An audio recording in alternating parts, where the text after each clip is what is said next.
morning everyone, this is class 12, subject chemistry, chapter number 8, D and F block elements, lecture number 3. In this lecture, I will be discussing the general properties of D block elements, and in general properties, I will discuss chemical reactivity of 3D transition elements, magnetic properties, interstitial compounds, alloys and catalytic properties of D block elements. First, we start with trends in the stability of higher oxidation state. Here are metal fluorides of 3D transition metals in which the highest oxidation number are achieved by these elements. That is, in case of titanium, it is titanium tetrahalide. The oxidation number of titanium in titanium tetrahalide is +4. That is the maximum oxidation number for titanium. If we talk about vanadium pentafluoride, so here the oxidation number of vanadium is +5. That is also the maximum oxidation number for vanadium. And this is the chromium hexafluoride where the oxidation number of chromium is +6. Now if we talk about manganese, so manganese, the +7 oxidation state for manganese is not represented in simple halides, but this compound is known, that is MnO3F. Here the oxidation number of manganese is +7. So in simple halides, the +7 oxidation state is not shown by manganese, but with oxygen and fluorine, it shows oxidation number 7. And beyond manganese, no metal has a trihalide except iron and cobalt. And these maximum oxidation state are shown only with fluorides because fluorine has an ability to oxidize, or you can say that fluorine has an ability to stabilize these higher oxidation state due to either high lattice enthalpy in case of cobalt trifluoride or higher bond enthalpy in terms of higher covalent compound, that is in VF5 and CrF6. The bond enthalpy is higher in these two cases. Another thing is, these fluorides, they are unstable in low oxidation state, that is in +2 oxidation state, metal fluorides are unstable. And if we talk about copper halides, so all halides of copper +2 are known except iodide. In case of iodide, the Cu +2, it will combine with I negative and Cu2I2 is formed. Whereas for other halides, the CuX is stable. But in case of iodine, this copper +2, it will react with I negative ions and therefore Cu2I2 is formed. Here the oxidation number of copper is +1. That is, these I negative ions, they are oxidized to I2 in case of copper iodide. And one more thing, copper in +1 oxidation state compounds are unstable in aqueous solution and they will undergo disproportionation reaction, that is Cu+, it will disproportionate into solution and will convert to copper +2 and copper. The higher stability of copper +2 is explained on the basis of more negative hydration enthalpy than this copper plus, that is copper +2 has much more negative value of hydration enthalpy as compared to copper +1, and that is why copper +2 is more stable in aqueous solution. Now if we talk about the higher metal oxides in case of 3D transition elements, so these are the oxides of 3D transition elements in which the element has highest oxidation state. For example, in case of Sc2O3, this is the oxide of scandium. Here the oxidation number of scandium is +3, that is the maximum oxidation number for scandium. Similarly, in case of Mn2O7, the maximum oxidation number is shown by manganese, that is +7. Here the oxidation number of manganese is +7. So these are the oxides of 3D transition elements.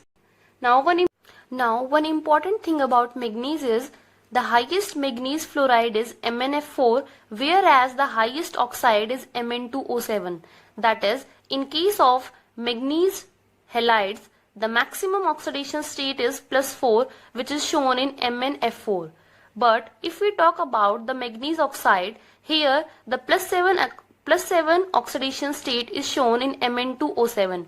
So you can see that highest oxidation state is shown in case of oxide, and the reason is oxygen, it can form multiple pi bonds, and that is why the maximum oxidation state for manganese is shown in manganese oxide. And the structure of Mn2O7 is each manganese is surrounded tetrahedrally by oxygen atom, and there is one manganese oxygen manganese bridge bond in Mn2O7. Here the oxidation number of manganese is +7, that is the maximum oxidation state of manganese, and this is the structure of Mn2O7, where each manganese is surrounded tetrahedrally by oxygen atom, and there is one manganese oxygen manganese bridge bond. Similarly, the tetrahedral MO4 N negative ions are known for vanadium +5, that is in case of vanadium +5 it can form this type of complex. Similarly, for chromium +6, manganese +6 and manganese +7, this tetrahedral MO4 N negative ions exist. So this is all about trends in the stability of higher oxidation state. Now next we will discuss the chemical reactivity of 3D transition elements. In chemical reactivity, the first point is metals of 3D transition series except copper are more reactive and are oxidized by H+, because in lecture number 2 we discussed the standard electrode potential and the values for M+2 to M for 3D transition series. All metals of 3D transition series has negative value. Only the value for copper +2 copper, that is 0.34, this value is positive, and for all other elements the values are negative, and that is why all metals except copper are more reactive and are oxidized by H+. Next point is less negative E0 values, that is standard electrode potential for M+2 to M indicates a decreasing tendency to form divalent cations. That is, if the values of E0 becomes less negative, then this M+2 divalent cations tendency decreases. Third point is more negative E0 values, that is standard electrode potential, than expected for manganese, nickel and zinc shows greater stability for Mn+2, nickel +2 and zinc +2. That is, these three divalent cations, they have more negative E0 values than expected, and that is why they are stable in +2 oxidation state. Fourth point is Mn+3, that is magnesium in +3 oxidation state and cobalt in +3 oxidation state are strongest oxidizing agent. This can be explained on the basis of standard electrode potential and electronic configuration. Now, if we talk about Mn+3, so it will convert to Mn+2 +3 to +2, that is reduction, and therefore it will behave as strong oxidizing agent. Now in case of Mn+2, the electronic configuration is 3d5, and here D is half filled, that is why it is stable, and therefore Mn+3 is strongest oxidizing agent. Now if we talk about reducing agent, then chromium +2, titanium +2, vanadium +2, they are reducing agent and can liberate H2 from dilute acid. That is, if we treat chromium +2 ions with acid, therefore this chromium +2 will behave as reducing agent and it will liberate hydrogen gas from dilute acids. So these are the trends of chemical reactivity. Now next general property is magnetic properties. Next is magnetic properties. In an atom, the magnetic field is due to coupled spin and orbital magnetic moment associated with the motion of electron. Suppose this is the atom, here nucleus is present and this outermost shell electron is present. So the spin magnetic moment is due to the precession of this electron about its own axis, and the orbital magnetic moment is due to the motion of electron around the nucleus. So in magnetic properties or in magnetic moment we have two terms, spin magnetic moment and orbital magnetic moment, and the resultant is the combination of these two, that is spin magnetic moment and orbital magnetic moment, both contributes to the overall magnetic moment, and this give rise to magnetic properties. So transition metals and their ions, they exhibit magnetic properties. That is, when a magnetic field is applied to the substances, mainly two types of magnetic behavior are observed, that is diamagnetism and paramagnetism. Diamagnetic substances are repelled by the applied field. That is, when we place diamagnetic substances in external magnetic field, so they are repelled by the applied field. Whereas in case of paramagnetic substances, they are attracted. And we have one more type of substances, that is ferromagnetic substances. These are strongly attracted by the magnetic field, and ferromagnetism is the extreme case or extreme form of paramagnetism. In other words, you can say that diamagnetic are those in which we have paired electrons, and paramagnetic are those in which we have unpaired electrons. So many of the transition metals and their ions, they exhibit paramagnetic, or you can say they are paramagnetic in nature. And this paramagnetism arises from the presence of unpaired electron. That is, transition metals which have unpaired electrons are paramagnetic, whereas those transition elements which have paired electrons are diamagnetic. And the magnetic moment in 3D transition series can be calculated by this formula, that is spin only formula. Mu, that represents magnetic moment, where n represents number of unpaired electron, and the unit of magnetic moment is Bohr magneton. Now let us discuss the example for the calculation of magnetic moment in case of titanium plus 3 ions. So in case of titanium plus 3, this is the element of 3D transition series, and the atomic number for titanium is 22. The electronic configuration is argon 3d2 4s2. Now in plus 3 oxidation state, the electronic configuration is argon 3d1 4s0. Now here in titanium plus 3, one unpaired electron is present. That is, the value of n will be equal to 1. So if we apply this formula, that is mu equals to n plus 2, so here the value of n will be 1. So this will become 1 plus 2.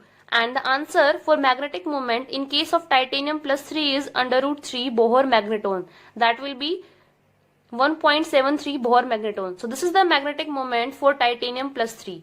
Similarly, we can calculate the magnetic moment for Fe plus 2. In case of Fe plus 2, the electronic configuration is 3d6, argon 3d6, and in case of Fe plus 2, 4 unpaired electrons are present, and therefore if we apply the formula, that will be mu equals to n plus 2, so the value of n is 4 in case of Fe plus 2. So this is how we can calculate the magnetic moment for transition metal and their respective ions. So if the transition metal or its ions has unpaired electron, that will be paramagnetic in nature, and if it has paired electron, then that will be diamagnetic in nature. Next is formation of complex compounds. Complex compounds are those in which the metal ion binds a number of anions or neutral molecules, giving complex species with characteristic properties. Here are some examples. Iron, which is a 3D transition element, and here Cn, that is cyanide. 6 cyanide ions, they will bind to this central metal, and this is the complex which is formed by this iron. These are also the example of complex compounds which are formed by transition metals, and the reason behind the complex formation is these transition metals, they have small size, high ionic charge, and there is availability of d orbital in transition elements, and that is why they form complex compounds. Next is catalytic properties. Transition elements also show catalytic properties, and this is due to their multiple or variable oxidation state. For example, in contact process we used vanadium pentaoxide. Here vanadium is the 3D transition element, so this will act as a catalyst in contact process. Next example is in Haber process, iron is used as a catalyst in the formation of ammonia from nitrogen and hydrogen gas. Again, iron is a 3D transition element, so these transition elements, they exhibit catalytic properties due to their multiple or variable oxidation state. Next example is nickel, which is used in the hydrogenation, shows the example of catalyst, or you can say the catalytic properties. The reason is transition metals, they can change their oxidation state, and that is why they become more effective as catalyst. For example, iron 3 catalyzes the reaction between I negative and S2O8 2 negative. That is, this reaction is catalyzed by Fe plus 3. So this is the reaction. Now what will happen? First of all, this iron plus 3, it will combine with I negative, or you can say that this Fe plus 3, it will react with I negative. Now it will convert to Fe plus 2 and it will oxidize I negative ion to I2. Next is this Fe plus 2, it will react with persulfate ion, and here we are getting our product, that is sulfate. So this Fe plus 3, it can change its oxidation state, and that is why it catalyzes this reaction. So transition elements or transition metals, they can change their oxidation state, or you can say that transition metals, because of variable oxidation state, they become more effective catalyst. Next property is formation of interstitial compounds. So transition metals forms a large number of interstitial compounds in which small atoms like hydrogen, carbon, nitrogen are trapped inside the crystal lattice of transition metals, and hence interstitial compounds are formed. Now suppose this is the crystal lattice of transition elements, and here some spaces are present. These spaces are known as interstitial void or interstitial sites. So small atoms like hydrogen, carbon, nitrogen, they are trapped inside the interstitial void and interstitial compounds are formed. Now these interstitial compounds are non-stoichiometric and they are neither typically ionic nor covalent. Example is TiC, that is titanium carbide, is the interstitial compound, and here TiH, and here 1.7. This represents that these compounds are non-stoichiometric and bonds present in them are neither typically ionic nor covalent. Now these are the characteristics of interstitial compounds. They have high melting points, and these melting points are higher than those of pure metals. Next property is they are very hard and chemically inert, that is they are not reactive, and they show conductivity like that of pure metal. So transition metals, they form interstitial compounds due to presence of interstitial voids in the crystal lattice of transition metals. That is, in transition metal crystal lattice, some vacant spaces are present, and these spaces are known as interstitial void or interstitial sites. And the small atom like hydrogen, carbon or nitrogen, they will occupy these interstitial sites, and therefore interstitial compounds are formed in transition elements. Next property is alloy formation. Transition metals forms a large number of alloys. Now first of all we will discuss what are alloys. Alloys are homogeneous solid solutions in which atoms of one metal are distributed randomly among the atoms of the other.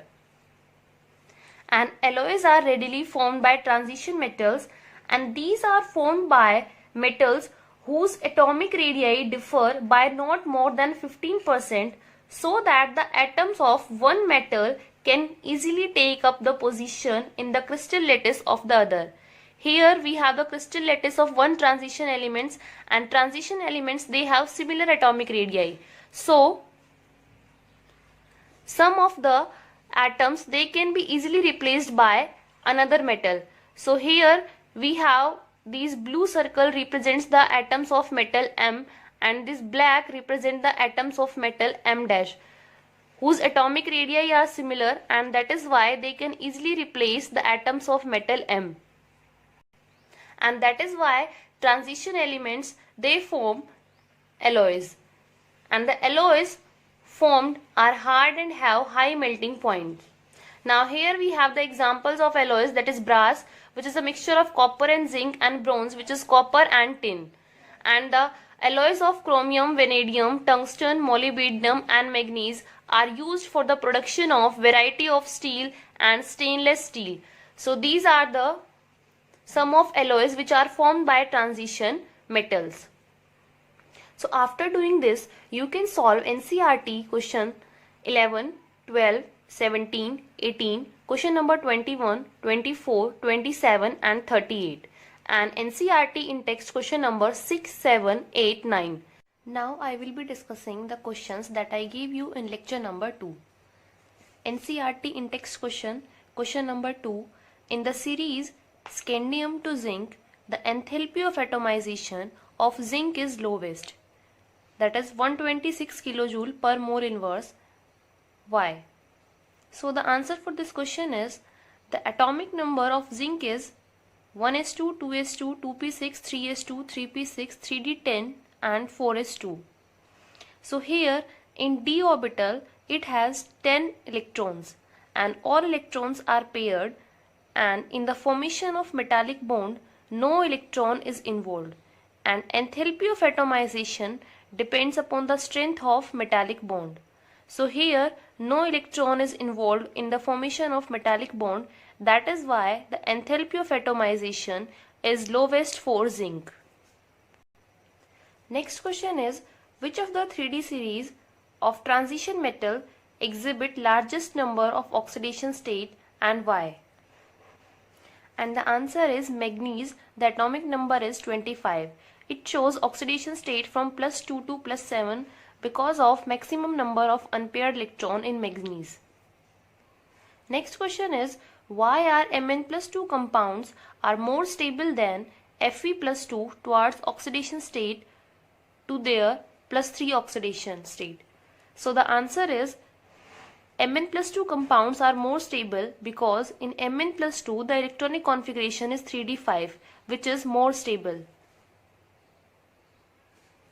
And in case of iron, that is in Fe+2, the electronic configuration is 3d6, which is not half filled, therefore it will convert its oxidation number from +2 to +3, and therefore in +3 it will acquire 3d5 electronic configuration.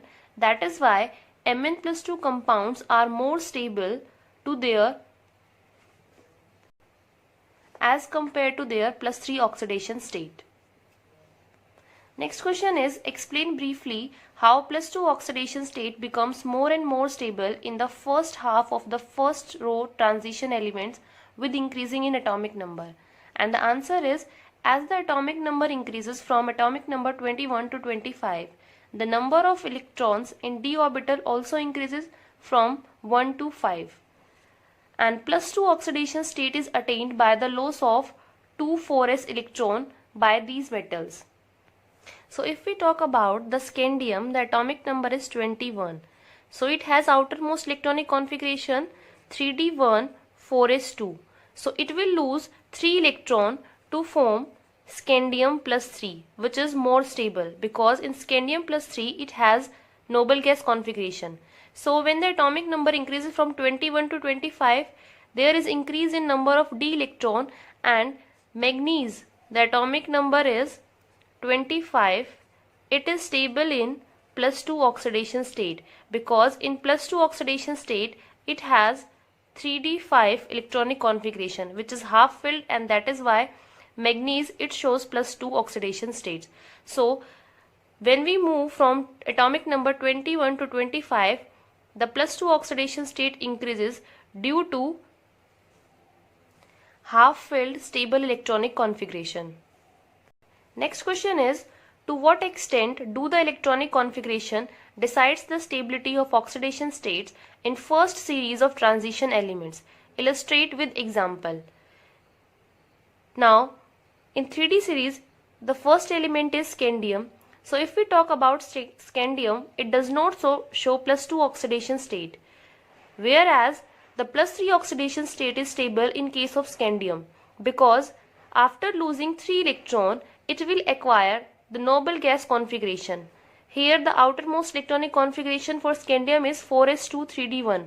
So after losing 3 electrons it will form scandium +3, and in scandium +3 it will acquire the noble gas configuration, that is for argon.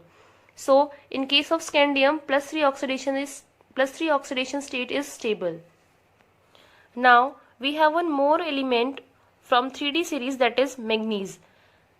In case of manganese, +2 oxidation state is very stable because in +2 oxidation state it will acquire half-filled configuration in d orbital. This is the outermost electronic configuration of manganese. After losing 2 electrons from 4s, the electronic configuration of manganese in +2 oxidation state is 3d5, which is half-filled, and therefore it is more stable. So this is how stability of oxidation state can be explained on the basis of electronic configuration. Next question is, what may be the stable oxidation state of transition elements with the following d electronic configuration? So here d electronic configuration are given. So the stable oxidation in case of 3d3 is +2, +3, +4 and +5. And +5 is the stable oxidation state in case of 3d3. In case of 3d5, +2 and +7 both are stable oxidation state. In case of 3d8, +2 and +3 is the stable oxidation state. Next question is, name the oxometal anions of first series of transition metals in which the metal exhibit the oxidation state equal to its group number. And the answer is chromium, which is the element of 3d series, or you can say first transition series, and in Cr2O7 2 negative, that is in dichromate form, its group number that is also equal to oxidation number of chromium, that equals to 6. So here the oxidation number that is equal to group number, because chromium belongs to group number 6. Now in case of manganese, which is the element of group number 7, so here again the oxidation number of manganese is 7. So group number will be equal to oxidation number. So for chromium we have Cr2O7 2 negative and CrO4 2 negative. In both the oxometal anions, the group number is equal to oxidation state. Or you can say that the oxidation state of central metal is equal to its group number. And in case of MnO4 negative, the oxidation state of manganese is equal to its group number, that is 7. Next question is, what are the different oxidation state exhibited by lanthanoids? So this question we will discuss later, but the answer for this question is +2, +3, +4, and +3 is the common oxidation state exhibited by lanthanoids. This we will discuss in inner transition elements. Next question is, how is variability of oxidation state of transition metal different from that of non-transition metals? And the answer for this question is, oxidation state of transition metal differs from each other by unity. That is, for iron, Fe+2 and Fe+3. So they differ each other by unity. And similarly in case of copper, +1 and +2 oxidation state, so the difference between these two is unity. Whereas in case of non-transition elements, it normally differs by 2 units. That is, in case of lead, Pb+2 and Pb+4. So the difference is +2 units. Similarly, we have the example of tin, Sn+2 and Sn+4. So here again the difference is 2 units. So in case of transition elements, the difference is 1 unit, and in case of non-transition elements, they differ by 2 units. Next question is question number 19. Compare the stability of +2 oxidation state for the elements of first transition series. This question we discussed in, that is, this question is already discussed in question number 3. Now next question is, which metal in the first transition series exhibit +1 oxidation state most frequently and why? The answer for this question is copper, which is the member of 3d series and the atomic number is 29. The electronic configuration is argon 3d10 4s1. So it can easily lose 1 electron and therefore it shows +1 oxidation state most frequently. So these are the questions which I gave you in lecture number 2. Thank you. Have a nice day and please like and subscribe this channel.